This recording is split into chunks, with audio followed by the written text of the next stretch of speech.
So I will start with the very new poem 2.3 11th standard English. There is another sky.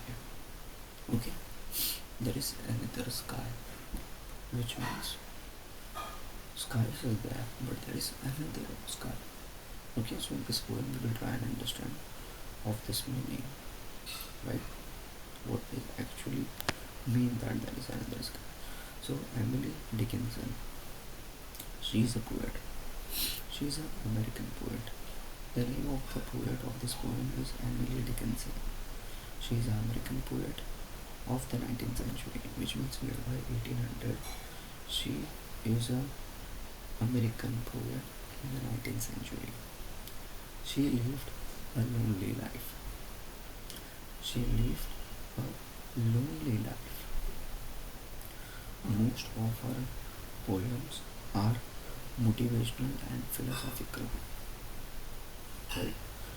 She is an American poet of the 19th century. She lived lonely. Most of her poems are motivational and philosophical. Motivational, everyone know that.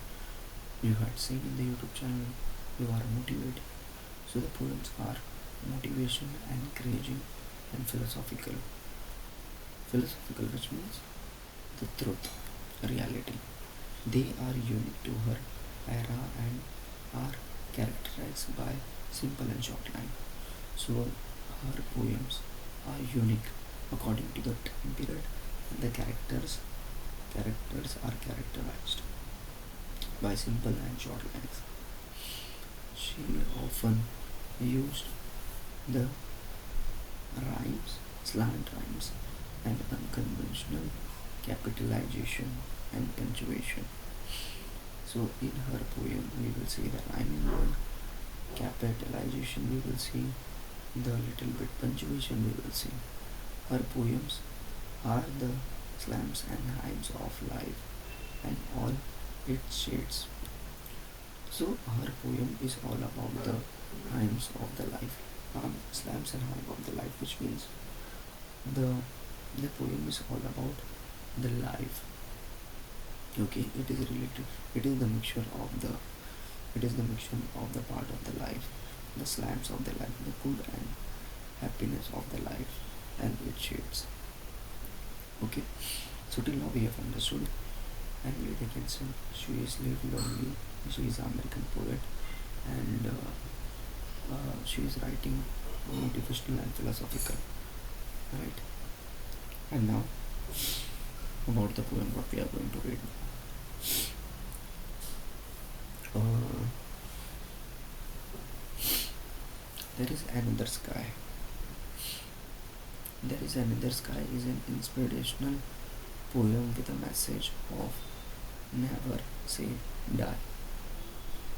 Okay, so this poem is sharing a message, and that message is of never say goodbye, never say die.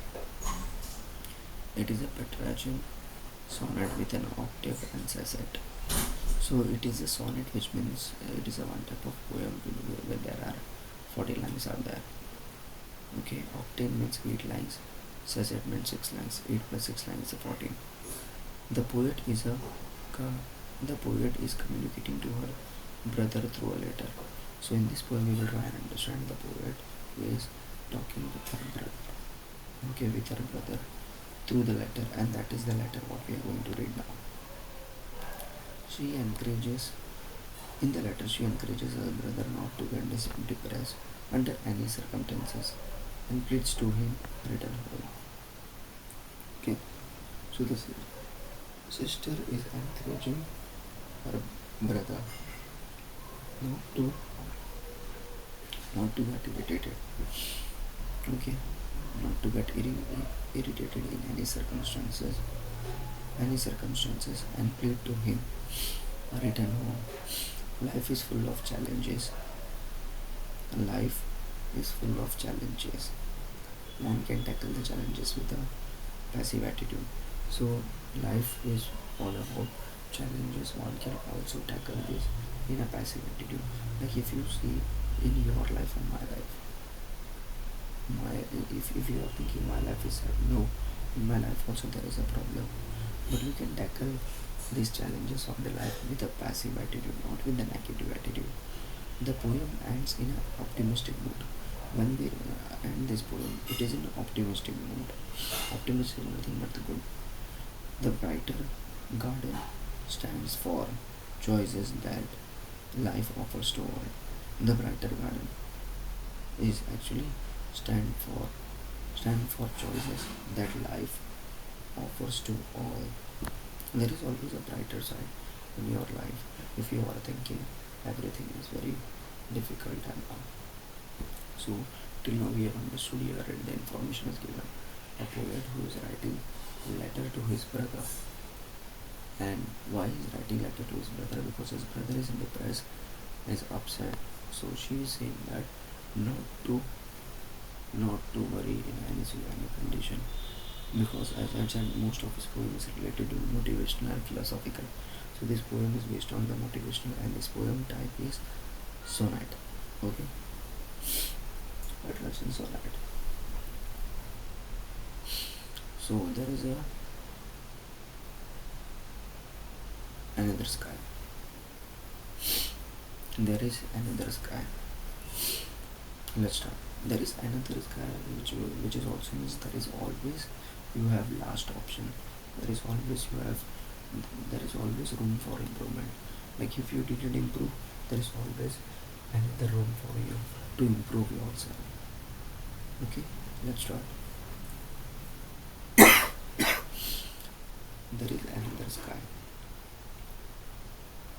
There is another sky, ever serene and fat.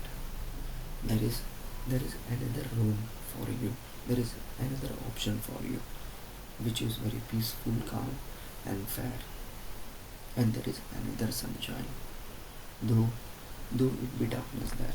So the poet is saying to his brother through the letter, there is always uh, another sun, another sunshine, another room for improvement, but you will get the darkness there also.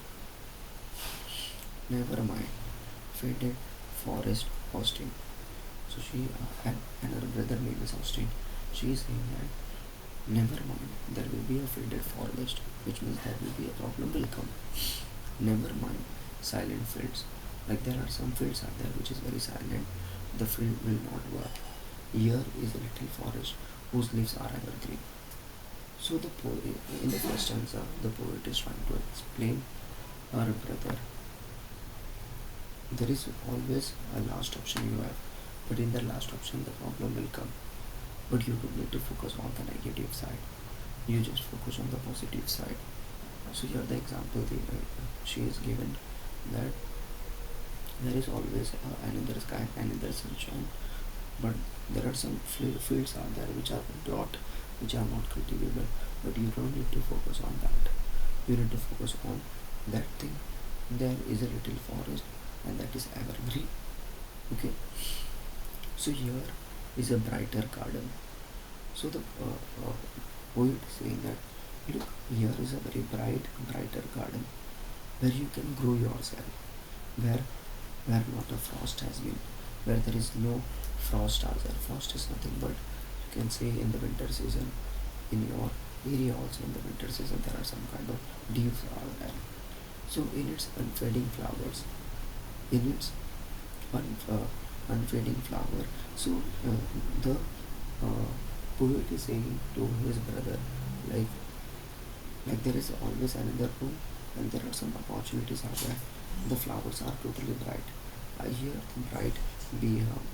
So the poet is saying that I can hear the bright bee hum. Everything is and Pritha, please my brother, please my brother into my garden. Come into my garden. Okay, please my brother.